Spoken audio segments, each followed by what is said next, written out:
Olá a todos, bem-vindos novamente aos estúdios da TV Êxito. Nós trouxemos diretamente da sala de aula o professor Gabriel Lopes Coutinho para uma entrevista aqui nos nossos estúdios.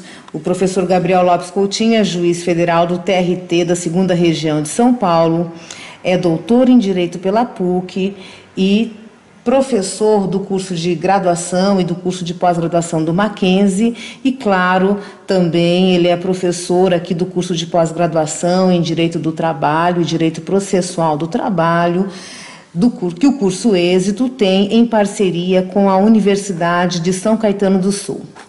Boa tarde, professor, muito obrigado pela sua presença aqui e vamos começar então o nosso bate-papo de hoje.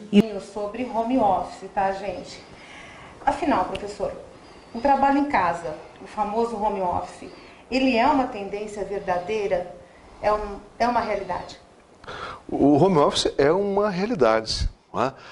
Em especial nas grandes cidades, com a dificuldade normal que nós temos de trânsito, a perda de tempo do trabalhador, do deslocamento da sua casa até o seu trabalho e vice-versa.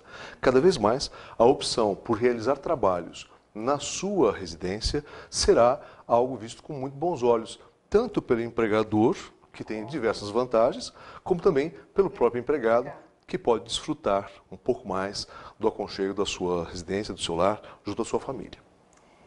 E há uma diferença, então, entre o trabalho feito em casa e o trabalho feito na empresa?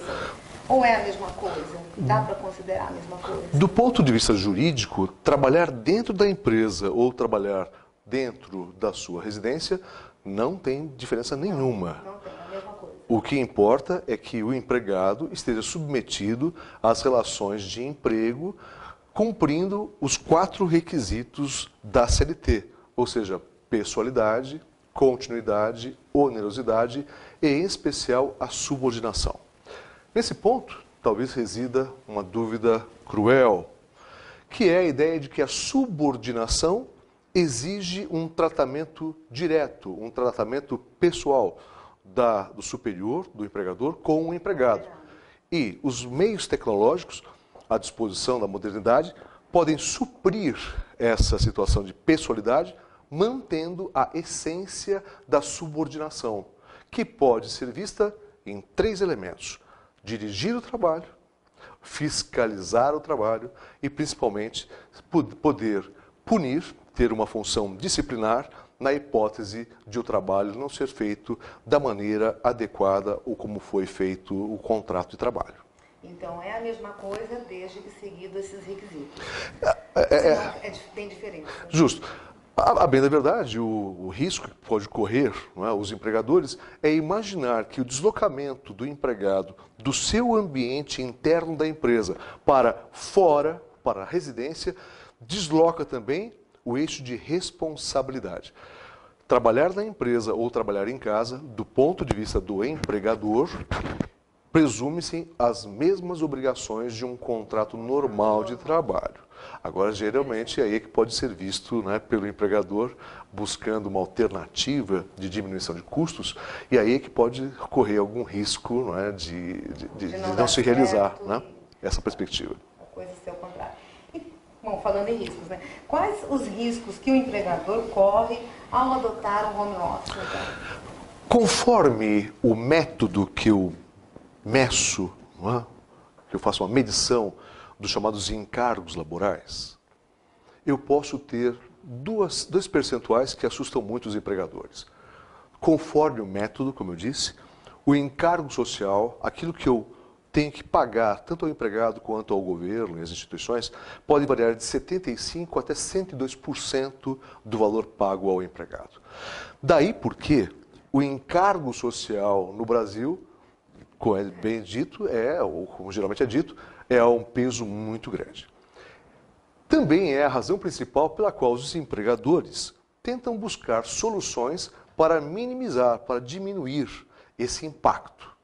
E conhecemos bem aí algumas formas de tentativa de diminuição, nem sempre muito seguras e nem sempre muito tranquilas. Por exemplo, dispensa-se um trabalhador para contratar uma cooperativa. Né? Não há modificação na relação jurídica, principalmente se isso estiver como vínculo uma fraude, simplesmente. Né? Ou então, dispensa trabalhadores para pejotizar, ou seja, para contratar pessoas jurídicas, né? Que também irão cumprir aqueles requisitos. Ir todos os dias, ir pessoalmente, não poder mandar ninguém do seu lugar e assim por diante, né? Estar sob ordens. E a ideia do teletrabalho, não é, para esses empregadores é forma de tentativa de diminuição de custos. E é preciso, talvez, enxergar essa diminuição de custos de uma outra forma.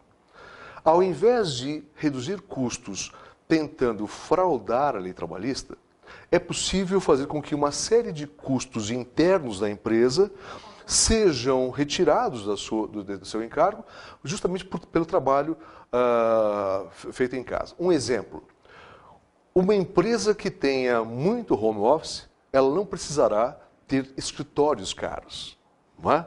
Então, há uma diminuição, por exemplo, no custo de locação. O custo operacional de um trabalho, né, de um escritório, por exemplo, luz, água, até o cafezinho, né, tudo isso pode cair bastante. Então, o simples fato de passar esses custos, ou melhor, retirar esses custos da sua estrutura e ter um empregado que tenha maior condição de qualidade de vida, pode ser um ganho bem interessante.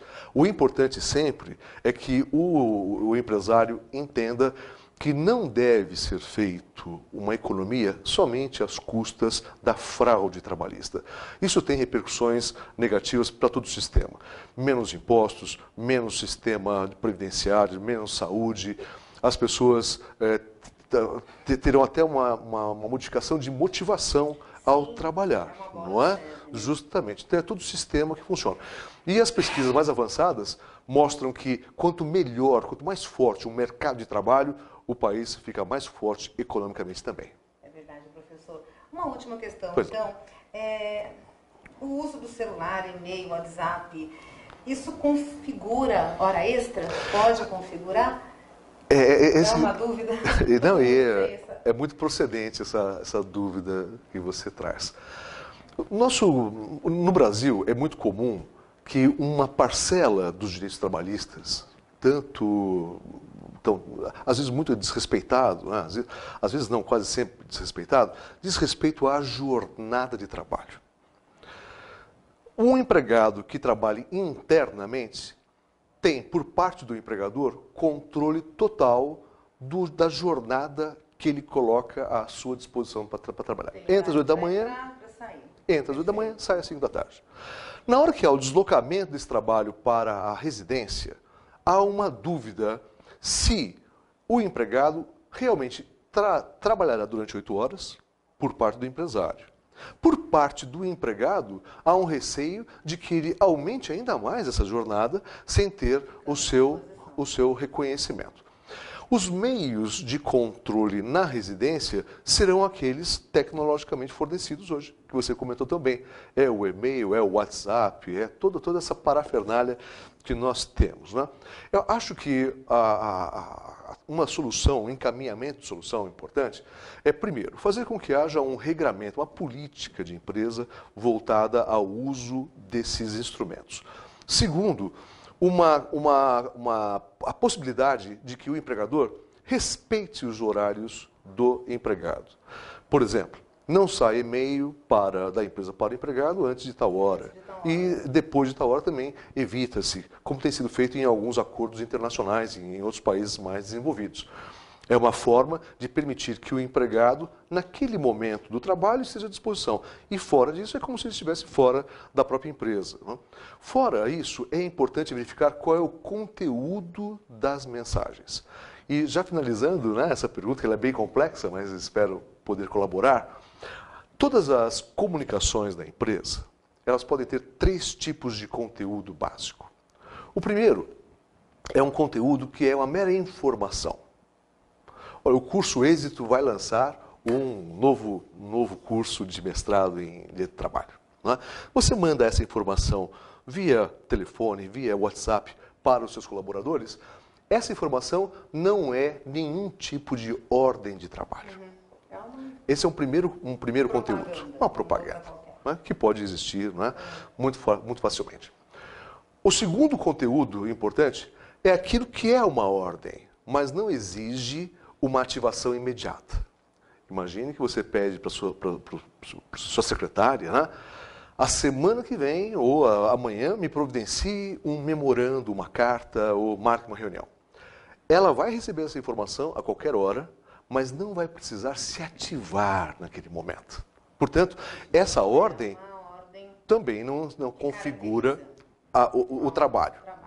Temos que tomar cuidado com a ordem que caracteriza a ativação imediata.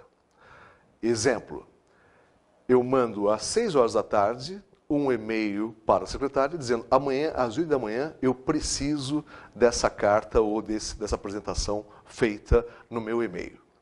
Ora, se ela mandou às 6 da tarde para trabalhar até às 8, está caracterizado que, além da jornada, ela realizou alguma situação no trabalho, que só pode ter sido... Né? Então, esses 3 conteúdos devem ser bem dimensionados, bem analisados.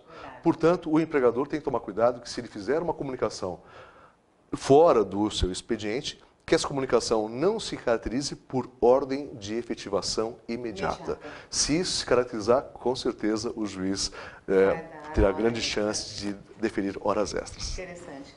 Curiosidade. Sabe? Muito obrigada, professor. Eu que agradeço a oportunidade.